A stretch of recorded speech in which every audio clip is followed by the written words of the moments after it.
O'tgan yil 24 haftalik homiladorligimda o'zidan-o'zi bachadon bo'yni ochilib, suv ketib, erta tug'ib qo'yganman.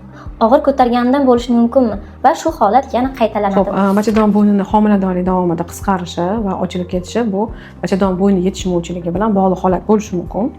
Va bachadon bo'yni yetishmovchiligini ikki xil turi bor.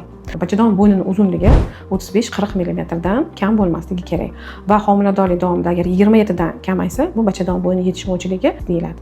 Buning ikki xil turi bor: funksional va organik. Funksional bu aynan homiladorlik vaqtida gormonal o'zgarishlar yoki gormon yetishmovchiligidan holat bo'lishi mumkin va shunda bachadon tonusi oshadi va bachadon bo'yni qisqarib, ochilishni boshlaydi.